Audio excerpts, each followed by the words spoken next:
Welcome back to another video, this time on things you shouldn't do when it comes to metalsmithing. There are a ton of cool skills and stuff that people teach here on YouTube, and a lot of people rush into learning them, but kind of forget about one thing. Safety?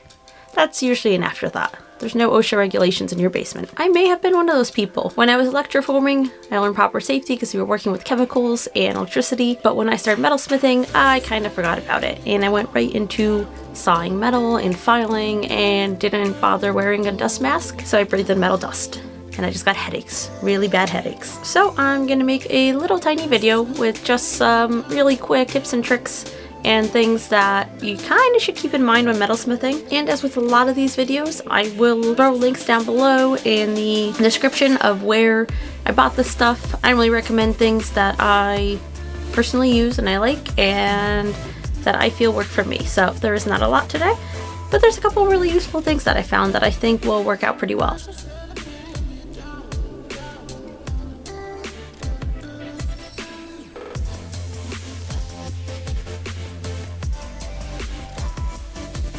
So if you're working with metal, it's unavoidable that you're going to encounter metal dust, and breathing that stuff in is definitely a way to probably cause some permanent damage to your lungs and potentially get metal into your body where it just does not belong. So an easy way to avoid that is to get yourself a little dust mask. I just got this black dust mask off of Amazon. It's from a company called Basecamp. It was just a couple dollars, and then it has these little filters that you just replace them, so I can actually use the same mask and just replace the filters every once in a while once they get dirty. And while sawing doesn't generate as much dust, when you're filing and sanding metal, it absolutely generates a lot of dust. And you might not see it, you might not think there's a lot of dust, but it is floating around in your area, especially if you have a fan going or anything like that too. The other thing, when you are sawing or filing, you're gonna find that that dust also just gets everywhere. So I kept finding it all over me because I was sawing at my bench pin, and then it would just drop down and right into my lap or onto my clothes, and you just have metal dust everywhere. I have pets, so I don't want to be dragging that metal dust up all over my house and everything and getting it everywhere. So there's two things you can do. I've seen a lot of people get aprons, get some kind of like metal worker's apron, leather apron, something that you just kind of throw over yourself. Keeps you covered. You don't get any metal dust on your skin, you don't drag it anywhere, and you just leave it in your workshop. What I chose to do, because I had some spare leather laying around, I just made a little bench skin. So I have a bench skin underneath where I do my sawing and filing and everything, and the metal just all kind of collects in that bench skin, doesn't really get as much everywhere, and then I just dust it all up and put it into the appropriate container for whatever metal I'm collecting. That makes it a lot easier, and for me it was just more of a cost savings thing. I'd rather, since I already had the material, I just used it to make the bench skin rather than buying like a nice little apron, but eventually it'll be nice to get like a really cool one. Next thing, soldering fumes. So everybody has their torch, and I know you love using your torch and it's fantastic, but when you do heat up metal and you heat up solder, especially with different kinds of metal like brass and copper, the fumes that gives off can actually be toxic to you, and breathing that in constantly is really not good. So there's a couple things you can do. You can get a fume extractor. So I have one that sits right next to my soldering station. I have it actually in the corner right here. And then basically when I'm soldering, I turn it on and everything gets pulled into a activated charcoal filter, and that kind of helps keep the fumes from floating around my workshop. And the other thing is getting a more heavy duty mask. So this is by GVS. I actually had a 3M respirator. I had originally started using this 3M respirator. I've been using this one for quite a while. I do still use it for electroforming for like the chemicals. It has the organic vapor cartridges on there, so it does protect from all that, the acids and stuff I was breathing in. But it's too heavy, whereas this one is much lighter, smaller, and it's not as annoying to put on, because trust me, I'm not a fan of wearing masks at all. I can't stand them anymore, but kind of need to, because I still would like to, you know, live so I can do my hobby. Wear this when soldering, it just goes right on.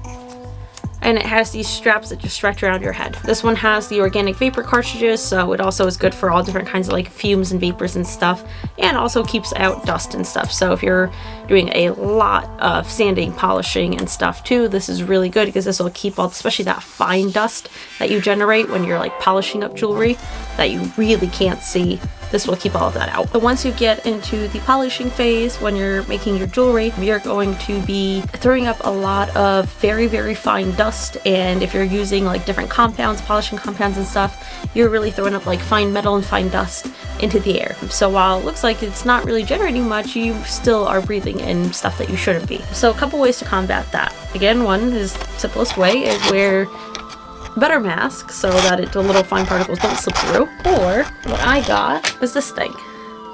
So this is just a tiny little cover. So it has little armholes here, and it basically just kind of keeps all the dust contained. As you can see, it's very, very dirty, and I've only done a couple pieces in here, probably only 2 so far, and this is covered in dust and fine metal flakes and everything. So obviously it generates a lot more than I realized until I started using this. But I just polish my pieces inside that. I can stick my hand in with the piece of jewelry, and I can stick my Works rotary tool, and it works very well. Especially if I'm polishing something quick, I don't have to really throw the mask on because the dust does stay very well contained in one of those. I have seen DIY solutions where people have made their own out of, say, like a Tupperware or larger plastic box, and you just cut out like holes with attached gloves to them. And yeah, so you can make your own too if you need something, especially if you need something larger. For now, I got this little one and it works just fine. Also, when you are polishing and working with like your rotary tool, something you don't really think about but happens all the time is you constantly snag your fingertips on the tool, and then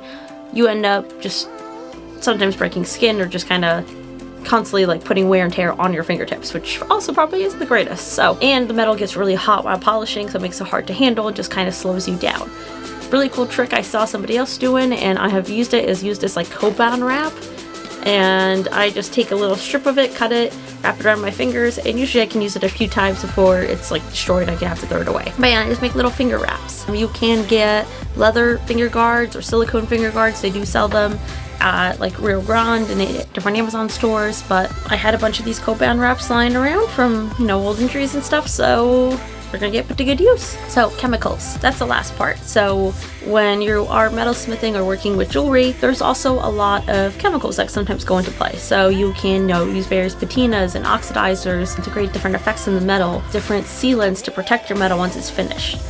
Pretty much all of those, when you're using them in the raw state, you should always be wearing some sort of gloves, potentially safety glasses or anything, just to make sure you don't splash them in your eyes. I know a lot of the sealants like that I use, Protect to Clear, when you're working that while it's in a liquid form until it has dried and cured, you really don't want to be touching that. You really don't want skin contact. Your skin is a organ, literally. It will absorb everything. So you just want to make sure that you're wearing some kind of like nitrile gloves. I usually get this, just the disposable box of just nitrile gloves. Throw them on. Once they're covered in whatever, throw them away. Don't just use chemicals without any sort of protection, because you don't want that stuff in your body or in your skin. It's not good. So this was just a quick little video, but I did want to make something that just was kind of a little reminder to, take care of yourself so you can be around to enjoy your hobbies and continue doing them. I know in the very beginning, when I started metal smithing, I was super excited to start learning and start this new hobby, and I kind of ignored a lot of the safety stuff, and then I would get headaches. And it took me a few days to realize why I was getting headaches, and I just did not want to come down to my craft room and work because every time I came down here I got a headache. Well, it was the dust I was breathing in, because I was an idiot. Don't be an idiot. So don't forget a lot of the stuff that I have mentioned. I am going to put the links down below. I never recommend anything that I don't personally use myself. So those links I do earn a tiny commission on, and that does help support the channel and helps keep funding the channel so I can keep making more videos. If you have questions, more tips or tricks or things that you use, please share them down below in the comments for everybody, and hopefully this video helps you out. Don't forget to hit that like button, click the subscribe, and ring the notification bell so you know when there's a new video coming out. I'll see you next time.